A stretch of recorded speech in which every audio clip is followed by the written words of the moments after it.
Batay sa pag-aaral ng GMA News Research, lumalabas na may mga lugar sa Metro Manila na paulit-ulit nang nasusunugan.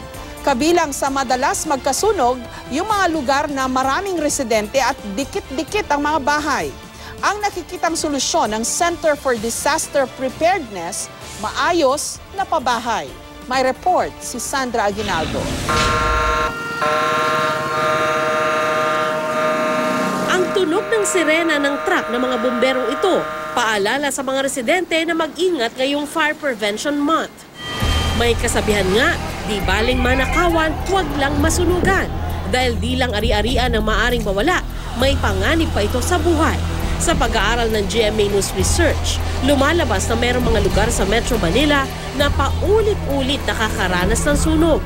Sa loob ng mahigit isang dekada, pinakamaraming sunog ang naitala sa Welfareville Compound sa Addition Hills, Mandaluyong City. Mula 2006, 20 sunog ang naitala doon. Noong 2012, 7 beses nagkasunog sa lugar.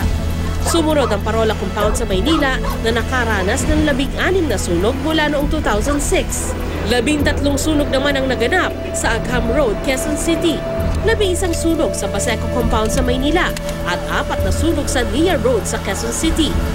Hindi bababa sa 9 patay at 32 nasaktan sa mga insidente ng sunog.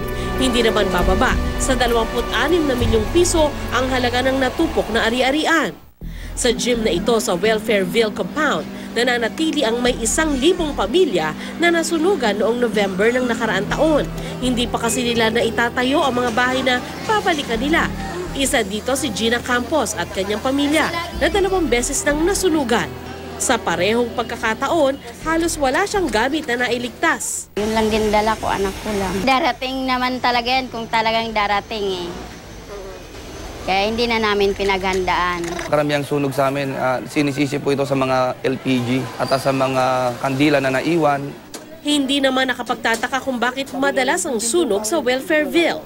Sa 118 ektaryang lawak nito, 140,000 ang nakatira sa dikit-dikit na bahay dito. Katangiang ayon sa Center for Disaster Preparedness ay makikita sa mga fire-prone areas. Kung makikita natin ay kulang ito sa tamang pagpaplano ng isang shelter plan. Paano nga ba malulutas ang ganitong problema?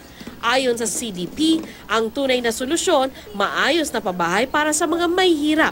Kung may pagkakataon ang mga tao at may oportunidad ang mga tao na makapili ng tirahang ligtas, ay sigurado kami na hindi titira sa ganitong katangiang mga lugar ang mga pamilya na ito. Aminado naman ang CDP na hindi ganito kadaling lutasin ang kakulangan ng pabahay sa Metro Manila. Lalo't ayon sa MMDA, may mahigit kalahating milyong pamilya na maituturing na informal settler. Sandra Aguinaldo, GMA News.